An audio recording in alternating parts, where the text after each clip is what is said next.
we're going to basically be able to determine the entire state of Elazer's well-being, his physical health, possibly his marriage prospects, all depending on how heavily he's breathing at the beginning of this.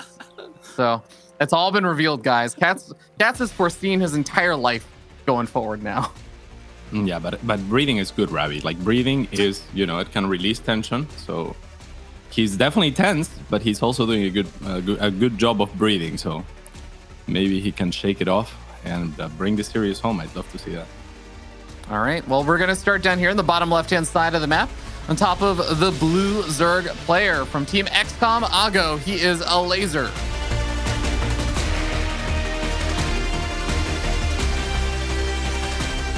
And in the top right-hand side, playing for Mousesports for more than 11 years or something like that, it is HeRoMaRinE.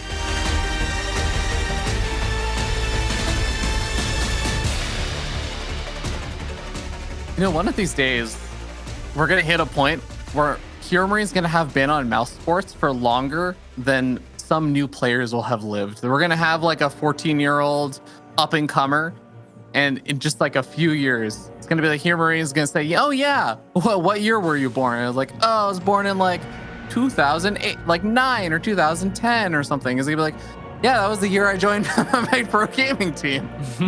Oh. These kids, man, these kids. Kids these days, Ravi. They join teams, then they don't leave them. I know. Loyalty. Man, kids these days. Yeah. All right. Well, HeRoMaRinE, not really a kid anymore, but he was very much so when he joined the scene. When he joined Mousesports, he was one of the hottest new prospects that we had in the scene. And now he is a staple, one of the big four. But hardly ever considered one of the big three, right? Like, he really needs to make just that little extra step to solidify himself at the very, very top of Europe. But he's nearly there, closer than anyone else. Yeah, I mean, he has been acting as the gatekeeper for a little bit of time. And I think there's still a few prospects that are trying to break their way through that gate, such as, the Showtime, Pax now, Elazer, and even more recently, Lambo. So it is going to be a question of whether or not the gate can be opened. But for now, this is going to be one of those opportunities for Elazer to try and prove something this season, I guess. Yeah, and Elazer has been knocking on that gate for a little while. He did take the last engagement, opened the gate, I guess, for a quick second, took a sneak peek, and then bounced right out. But we'll see. As there's also like the likes of Euthermal, who did convincingly defeat Elazer in one of his last matches. Euthermal, a little bit more aggressive, more proactive than HeRoMaRinE tends to be in TVP. HeRoMaRinE a lot of the time likes to consolidate his army. He has been known for his macro for a very long time. One of the best macro Terrans in the world, really. So we'll see if they live to their reputation. Yeah, I think when I think of HeRoMaRinE versus Euthermal, it's HeRoMaRinE is kind of the guy who would write the textbook on how to play Terran, and it would have some of the variations and stuff that you're supposed to do as a Terran player. Like, it would have some proxies and stuff, not a ton of information or anything or a ton of detail about them, but it would have a bunch of that. Euthermal is the guy who writes the really, really in-depth, crazy Team Liquid blog post, or like in the strategy section about these kind of like out there strategies and stuff. And it's like, yeah, he finds actually a pretty surprising amount of success with them, because that's sort of Euthermal style, but they're very different types of Terrans for sure. Yeah, most definitely. Elazer, as methodical as he ever is, he already had 2 queens at the third base when it finished, drops a creep tumor and an inject instantly. However, one of his creep tumors already got sniped. This seems like small stuff, but it's the kind of stuff that will bother Elazer, right? In an interview before, maybe like a year ago, he said even if he loses one circling, he will feel thrown off to some degree because it's just not what he's used to. Yeah, that is going to be something he'll have to overcome for sure. We do already have that 4th hatchery being thrown down. We have a lair coming on up. So Elazer is definitely gearing up to try and get into a nice setup position where he's got a decent number of bases, a good economy going, and yeah, just really, really just trying to say, yeah, I'm not going to worry about any of the early game pressure you put on. I'm just going to defend perfectly with my queens and get some good creep spread going. Yeah, excellent creep spread so far. He's now going to go back with a lot of queens to inject. And he's gonna triple inject the natural, actually, which I kind of love because those queens were out there making sure that the creep was spread and protecting that creep spread. So now kind of stacking those injects so that he can go back out there and continue to do exactly just that. Well, a handful of Marines are making their way on forward over to the 4th base location. Gonna find an Overlord that's not gonna supply block a Elazer. He's the master of Overlords and making sure he's prepared to lose a few, but we got the Medivacs loading on up over toward potentially the main base or the 3rd base. We'll see where he goes. Main base it is. A couple of Zerg can spot this out, buy a bit of time, and yeah, HeRoMaRine's gonna have to pick up and get out of there. A solid defense from Elazer. Very, very well done. He already has this 4th location. The queens are going to show up themselves at the 4th, which is going to proc HeRoMaRiNE to try and go into the 3rd. There is a spore there, however, and Elazer not really finding out his queens, which means this Medivacs will drop once again. I'm not sure if I like that choice from Big Gabe, as he's going to be forced to just, load back up after losing a few Marines. I think he would have been best served by just continuing his run, as there was already a sizable number of queens in that area, and the links were sure to follow. Elazer looking really on point. Cats, I'm already regretting my prediction because I was right after we went to break and I was like, oh man, I didn't know Elazer was tweeting all these really sad things and stuff. That's usually what happens right before a player just starts playing out of their mind well. And Cats, this is already a really, I mean, it's not by any means like HeRoMaRiNE is super far behind or anything. I don't want to paint that kind of picture, but Elazer is definitely showing that he is on point today. Yeah. I love that the reason that you would have changed your prediction isn't because you would have felt bad for Elazer, but because you think that Elazer feeling bad gives him an edge. This is, okay, look, Cats, I have this theory about StarCraft players, and I have rarely been proven wrong about it. Well, certainly this game is looking like you might be proven right, as Elazer is doing very, very well in this early game. He has shut down all the aggression. This is exactly what Zerg was. The onus of aggression often falls on Terran, though HeRoMaRiNE hasn't committed too many resources to anything, and we have already mentioned that he is one of the best defensive and macro Terrans out there. He has not accomplished anything, and if you leave a Zerg to do whatever they want, then the Zerg by design will be able to take an economic lead. Another one of these drops gets cleaned up. A nice Widowmine connection over there. Actually ends up getting 13 kills total on that Widowmine. Mostly all the Lings and everything. The Banelings did manage to survive, and this drop in the bottom right is still getting pushed back, and HeRoMaRiNE doing a nice job sniping off these Banelings off of creep. Yeah, and that's where Elazer could have benefited perhaps from just moving past the army a little bit. Obviously, it's impossible to pay attention to everything, so difficult to fault them. A lot of the time you just attack move, and HeRoMaRiNE, to his credit, identifying that that's the case, does focus fire like 3 or 4 Banelings before loading back up. One Baneling will detonate onto one Marine, which is also not ideal for Elazer. So the last couple of minutes, a little bit better by HeRoMaRiNE, but it's very small steps. Yeah, absolutely. One thing I do want to note, though, is that, yes, HeRoMaRiNE has absolutely been trying to scan and clean up creeping. He's actually doing a nice job over here, getting most of the active creep tumors. Oh, that mine. Oh, these Widow Mines are starting to hurt a little bit. But also just, I have to say, Elazer is chasing pretty far off of creep as well. And I feel like that's also where HeRoMaRiNE is finding a lot of these edges in the fights. Yeah, beautiful wall up here. Those 3 Banelings are not going to cut it either. More Banelings on the way, but there is a tank there too. The Widow Mines are likely to find good shots. Good split in the last second there for Elazer to not lose all of his Banelings. HeRoMaRiNE pre-spreading already those SCVs, knowing that the Banelings might go after the mineral line, but it's actually Elazer that commits to try and chase after the army. The mineral line unthreatened. Those Banelings are not in the best position ever, to be completely honest, either. Because think about it, where would the Marines have to be going for those 2 Banelings to be effective, right? You need either a full ramp or for HeRoMaRiNE to be taking a very weird pathing towards a base that's not really just there at all. Yeah, I guess it's a little bit of a catch-22 there, because if you put them a little bit too far further down, then the scan actually just would have caught it right there. But, well, we see that a lot of the creep is getting cleaned up over here. That is one thing that still Elazer's been doing a nice job of with this both run by, but also just keeping that creep spread going pretty far out. HeRoMaRiNE still has to work his way a good bit further forward through a lot of creep to get in range of one of the bases right now. Yeah, and I was talking about just a different position for the Banelings on the ramp. Still, you can see Elazer kind of try to get some use out of those Banelings if he baits with like an Overlord or a little bit of a pocket army that looks like it's been forgotten. And then HeRoMaRiNE, if he clicks to turn the corner, around that corner and goes for an army like where Elazer has his army right now is good. If HeRoMaRiNE could see it, actually this might work out. Oh, this is perfect. Oh I my stand God. completely corrected. as those banelings are gonna get a marvelous hit onto the army of HeRoMaRinE. And yeah, he will get pushed back with that. Fantastically done. Now we do have 2-2 finished up over here for HeRoMaRinE for a little bit. He has 3-3 on the way. He's going to be taking these fights against 1-1 Zerglings and Banelings. And Elazer's going to have to back off. He'll start to chase a little bit too far off of creep. A couple of Banelings going to sacrifice their lives for, hey, not too bad of a connection on some of those Marines, but this is going to be one of the situations where Elazer is going to probably have to give us some ground until the reinforcements arrive, and now he can start to go on in. Widowmine connection, not too bad for the first one. Second one, not as good. Yeah, very good splits from Elazer this time around against those Widowmines. Now he's going to push on forward. There's not too much more for HeRoMaRinE, but he still has that defensive wall of Baneling Burrows, which will damage a lot of the army of Elazer, maybe forcing or hoping to force a scan.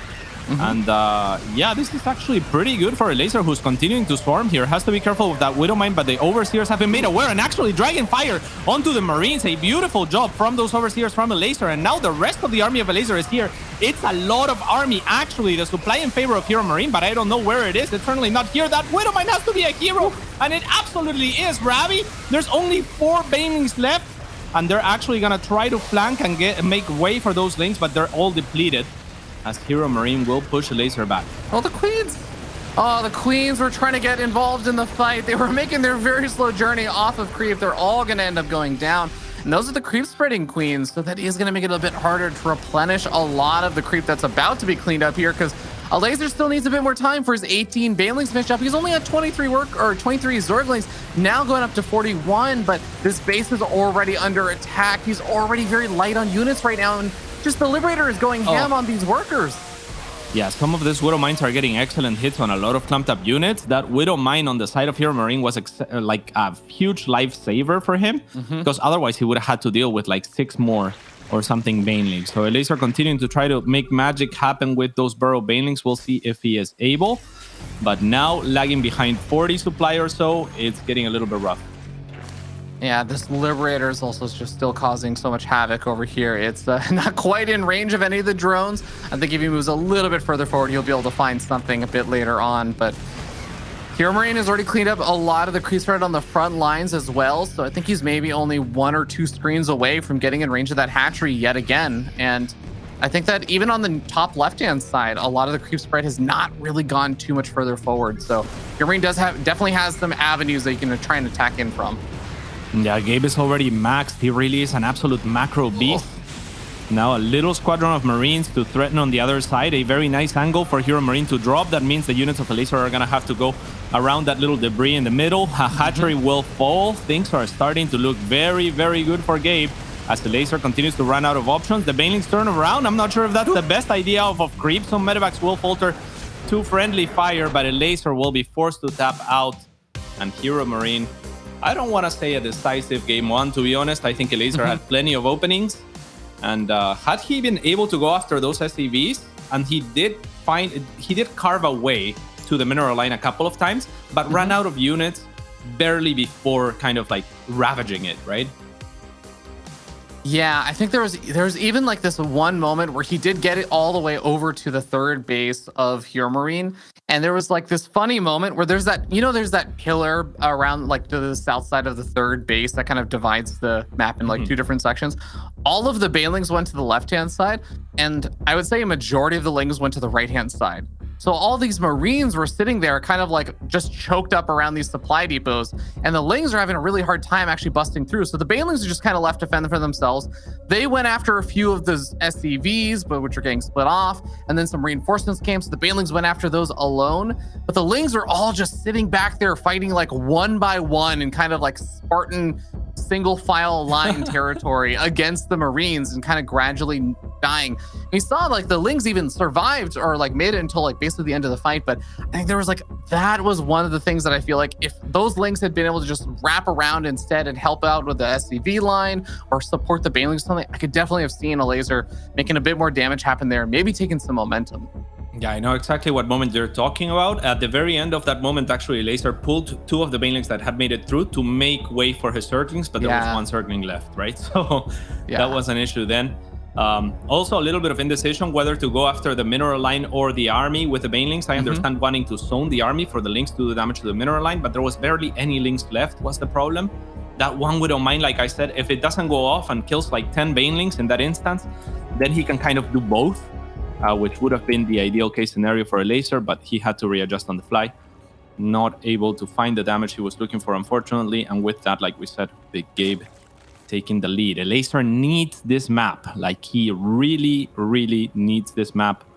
In the bottom left-hand side of the map, the Ago third player, blue in this instance, it is Elazer. Yep, XCOM Ago, or Ego. Ego? Up here in the top right-hand side, we have the red Terran player from Mouse Sports. He is HeRoMaRinE. XCOM Ago, Ago, AGO. We should ask our Polish production how they would say AGO. Kasia, how would you say AGO? We're not getting a response. No, you're not getting a response. All right. Sorry, man. You're on your own. Ago. She said Ago.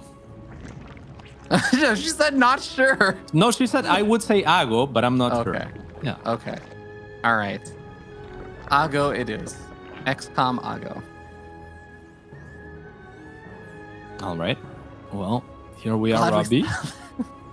Glad we solved that. I mean, now we have the entire early game to kill. I feel like we shouldn't have solved that as quickly.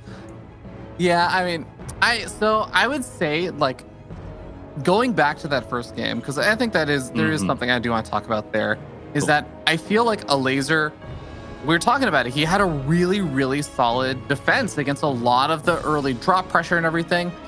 The one place where it felt like maybe he was losing a little bit of steam on the defense, and HeRoMaRinE was like finding some baneling snipes, finding little bits of damage. And we were saying this, it wasn't like game ending, it wasn't like the game decider by any means, but just HeRoMaRinE was starting to find little victories here and there. Was the fact that it felt like Elazer was not just chasing the drops and stuff on creep, he started chasing drops and stuff off of creep. And that's where the Terran stim and micro potential really, really starts to kick in versus Lings and Banes. Yeah, most definitely. Now, for me, if I had to pin it to something as far as Elazer's playstyle, I think a lot of the time he is excellent at multitasking. He's excellent at macro, at getting everything behind. He's very good at making a lot of overlords. But one thing where he falters sometimes against Widowmines in particular is he attack moves into the bio army and just kind of forgets about it, which is completely understandable because he wants to keep up with everything else. But against Widowmines, that can be really, really punishing. If it's just Marines, you do that, fine. Like they'll kill some links, but eventually they'll have to retreat, and you're buying time, and that's fine. But Widowmines can get really nasty shots on clumped up units for Elazer, and we've seen it in the last game, and we saw it in his series from Euthermal. Those Widowmines have been nasty to him. He has, I think, to be able to reposition his army and to chase after the army of HeRoMaRinE, kind of like going forward and past and getting surrounds, so that the Widowmines will stand a chance to splash HeRoMaRinE's army also. Easier said than done, obviously. As there is a million things that they have to do, but I think, against Widowmines, that might be a good adjustment. I think in some ways you're absolutely right. Like, easier said than done, but you're facing off against some of the top players in not just like the European scene. Of course, this is Europe, but these are some of the top-notch players in the world. HeRoMaRinE is a global contender in a lot of ways. Like, there aren't a lot of shortcuts at some point, Cassie. You just have to be really, really good. Exactly, yeah. So I mean, I think that would be the next step, right? I'm not saying I could do it better than Elazer, or I would do it better than Elazer. I'm saying this is what I've noticed Elazer, I think, could do to take it to the next level, at least against Mindplay. Yeah. As we know, when a commentator says that there's maybe something that could be done potentially better, it usually means that they themselves think that they could have done it better, and they're better than Feral or Raynor and all that stuff, as we always know. Yeah. Also, our wonderful, host, not for today, but sometimes host, Kalaris, says it is in fact Ago. Very nice. We do have a Hellion, of course, a Banshee follow-up over here. So this is going to be the good old stock standard we've been seeing ever since the Wings of Liberty days. Many a time. But there is an armory being added on behind this as well, pretty early on. Yeah, this opener has given me PTSD many a time. There was a period in time where 4GG just did this every game when he was near his peak in TVC, and it was just unstoppable. You knew it was coming. You could see, well, I could not stop it. So it is a troublesome opener. I think the Banshees are in the hands of a good player, very well equipped to kind of find damage. In spite of there being spore crawlers, they can always position on the sides and kind of like look for shoving off drones on working on the assimilators and such. This is a lot of Hellions as well. Now we're morphing into Hellbats. There is 4 Banelings morphing for Elazer. I'm not sure if that'll be enough, as HeRoMaRinE is gonna focus fire a lot of them. 2 will pop right in front of the Hellbats. This will help out a lot. The Queen's not super fanned out, but they are protecting the rest of the Banelings. So the rest of the Banelings should get a cleanup. The Banshees have already forfeited their brethren as they have gone instead for the third, but brilliant pullback from Elazer whilst just relying on those Banelings morphing and the Queens to clear up the Banelings. Or the Hellbats. That was a very successful defense. Absolutely. It got a little bit scary there, but when those extra set of Banelings did finish up, man, Elazer got a very nice cleanup. And now HeRoMaRinE is looking for some damage, but even just not allowing one extra drone to die over there. Elazer's got all of his Queens pulled over. He's got the rest of his drones transferring around. Queens in the main base ready to snipe off one of those Banshees. Even gets it, so can't one-shot the workers anymore. Elazer's got to be feeling good after that start. Yeah, lovely maneuver as well from Elazer to decide for the Evo Chamber over something like a Spore, which would get like much quicker shut down from the Banshee. So good presence of mind there to save that drone and to kind of waste the Banshee's time, and with that their energy, right? They no longer have cloak.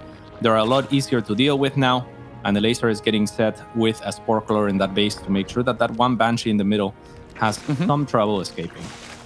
Yeah, it's not even like we're in a situation where Elazer defended but cut a lot of drones and is just kind of starting to play catch up now. No, he's been at that 79 worker count, even snipes off that last Banshee, but he's basically the last minute or so just been making units. He's been making army supply. He's been making more Banelings, getting up his upgrades.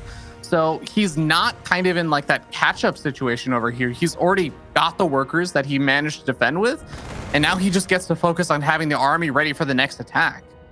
Yeah, and here's where I start sweating a little bit. I just released a big breath myself, Ravi, and that is because we're going into that phase of the game where HeRoMaRinE has looked dominant and where Euthermal looked really good against Elazer. This is not a good choice. You do not go after that tank. I think that was a very expensive tank for Elazer to take down. Does manage to finish it off, which I wasn't even sure that he was going to be able to, but at a steep cost, I think, as far as those things, resource for resource, it can't be a good trade. Still, if he really wants to reset the tank count, I think maybe it's fine. But could have gone after the Marines instead, and I think he would have dealt with them and then potentially the tank even, though there was a choke available. So let's see what happens. Elazer still has very good creep spread, but again, we're going into the Widowmine phase that has given Elazer so much trouble, especially because he chooses to stay. Oh, beautiful! Whew. Nice. He chooses to stay on Link Bane for a little bit longer than most, but look at this, Ravi. A nice couple of pickoffs over here, finding a few SCVs that are still transferring over to that top center base. Medevac's also getting picked up in the center of the map, unable to find a whole lot more damage over here.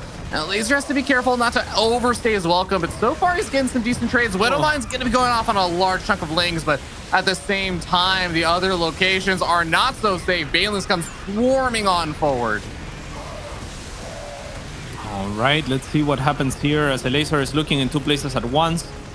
Not super paying attention to the left-hand side. The 12 SCVs will fall total. Elazer retains a little bit of a worker lead here at 85 versus 76. Burrow on the way, so we'll see a lot of similar trends to his CVTs in both against the Euthermal matchup and the previous game against HeRoMaRinE. He is keeping up in upgrades, both players at just starting 2-2 at the moment. And Elazer with a relatively quick hive as well. So if he can keep this up and get to those ultras, I haven't yet seen him in either of those 2 series get to ultras in a position where he feels or he is comfortable, right? It's always been from very far behind already. Yeah, we're now at Elazer at 95 workers. Somewhere out there, Chef is, smiling and just knows Zerg player. they're living up to their potential right now. I can feel it. As Elazer even establishes another base to make use of all of those workers. If he can continue to defend against the attacks from HeRoMaRinE for long enough for that massive economy to start paying off, to get up that hive tech that you were talking about and to get into a good position with the ultras from a nice economy, yeah, Elazer's might be able to change the pace of how things went last game. This trade maybe not going quite as well for him, but Burrowed Bane, I noticed. Woohoo! Yeah, very nice job. So HeRoMaRinE, they're doing the right thing to some degree, right? Because he stops paying attention to a fight that he knows he's won. But Elazer burrows to Banelings, hoping that HeRoMaRinE wasn't looking. He was indeed not looking and gets himself a nice victory on that side of things. Yet still, I think if it wasn't for those Banelings, that would have been a terrible trade for Elazer. I think he has to stop overextending off of creep, especially while he's getting the adrenaline glands for his Zerglings as well as the Ultra Cavern. I would love to see some Infestors perhaps, or just kind of hold off until Ultras, until you're a little bit more comfortable and engage whenever your opponent threatens your creep instead. He does have some money to waste. He does have some supplies to utilize as he is already maxed, but he has to be careful regardless. Yeah, he's also used a lot of his Banelings in these defenses. He's down to just 12 and isn't making any more right now. The Ultra Cavern only just now finished up, so there's not going to be any upgrades on the Ultras. Oh, beautiful. It's not really a reliable defense, especially with how many Marauders are still around.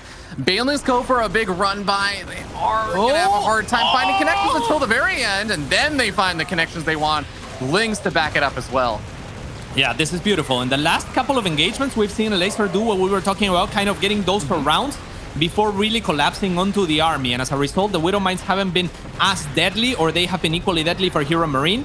At the natural base, both players kind of derping a little bit, as Elazer wasn't paying attention at first to his Banelings. Then HeRoMaRinE stopped microing his SCVs, and it will net Elazer some nice connection as 10 more SCVs have gone down. But HeRoMaRinE, being the beast that he is, still at 75. Oh, I don't know about this one. There's no way he gets the planetary. Right, well, the Banelings are going to be able to get the planetary for sure. And the SCVs didn't really end up retreating on out, so Elazer's going to commit for this. Finds a bit of the army supply. Liberator's going to start working away at the poor Ultra that takes a pit stop trying to knock out one of the command centers. And Elazer even starting to break through into the natural a little bit. A big win over here for Elazer. And this is the thing, Ultra. even the supplies are even, but Elazer's economy, his base count is just so much higher. Yeah, exactly. So here's where Elazer needs to reel back his aggression, his killer instinct. He always has that ready to go. I love that there's a Spire on the way to account for those Liberators. But right now, I mean, I don't even know if those Ultras need to be on the aggressive. They don't yet have the Carapace upgrade. It's only now about to finish. Then they're still going to need their speed upgrade to be fully effective, especially off of creep. But here's the problem. If Elazer continues to kind of waste army, it could be troublesome on the counter offense from HeRoMaRinE. So I think it would be good for him to just defend, wait for those Corruptors, regroup, and then go with his full army. However, this is still finding a lot of damage as HeRoMaRinE's army is on the other side of the map. Will evacuate that third base. But like you said, Ravi, he has the economic lead already, right? Like, he doesn't need to do this right now. Yeah, it is a tough call because it's like you were saying, right? If your opponent's army is all committed to going on the offensive, that they're not going to have as much to defend as well. But wow, is that Ultra actually? It's actually going to make it out there alive. Well done, Ultra. But you do have to be really careful. One of the bases already went down. Liberty's now sieging up inside the main base. The Spore Crawler maybe going to be able to get a little chip damage, but mostly on the Medivacs before it goes down. This is where the Hive is and a lot of other things. The army on the right-hand side also going to start going after some of these hatcheries. This is where HeRoMaRinE is really starting to strike back. If he kills off one more of these bases with that force on the right, that's actually going to be pretty detrimental over here to Elazer's economy. That was his big lead. Yeah, exactly. So those Banelings are really happy right now. But yeah, I think that if Elazer just grouped up and defended and pushed back this attack from HeRoMaRinE, HeRoMaRinE might have as well just GG'd. But as it stands, from these attacks and Elazer being perhaps a little bit overeager and over-aggressive, HeRoMaRinE actually gains a supply lead again. I still like the position of Elazer because he has so much more real estate and more workers than HeRoMaRinE. So HeRoMaRinE still has to make something happen, but HeRoMaRinE has to make something happen, not Elazer. Yeah, I'm kind of with you, but man, Cats, right now, the army supply really does have me worried right now for Elazer. HeRoMaRinE gonna start unloading his Medivacs worth of Marines, his Marauders, finding a nice choke point at one of the most important mining bases right now for Elazer. Somewhere out there, Drogo standing up with his fist in the air, shouting and yelling. HeRoMaRiNE, you can do it. We're going to see if he can do it over here as the laser charges on forward. A lot of the Ultras taking big hits from the Liberators and the Widow Mines. Yeah, extending far off of creep. I don't mind a little poke from Elazer in the back because it was just 10 links and stuff like that. Stuff like that you can definitely do. Just don't commit too much. This Ultra is the last thing that he has. If it goes down, then Elazer will be in a lot of trouble. The Corruptor's finally helping out against that Liberator. Elazer has to regroup. This game is still very close. But HeRoMaRiNE now establishing a 4th base. Here's where, you know, I wouldn't mind Elazer looking to take back some initiative. But it's now from a disadvantageous position compared to a couple minutes ago. There's a Burrowed Bane that it looks like HeRoMaRiNE has either not noticed or just doesn't have the energy available with the economy to scan. We're starting to see some not so great trades over here from Elazer as he tries to come in. A lot of links coming in from behind, but end up retreating the wrong way. And HeRoMaRiNE seizing the opportunity. It's done. Oh, heart crushing. This is so tough. The Corruptors are going to go mostly uncontested in the air to snipe off medevacs, but there are enough Marines that eventually they will start being able to whittle away at those Corruptors. Marauders are pretty heavily stimmed up, but it's not going to matter. HeRoMaRiNE takes the 2-0.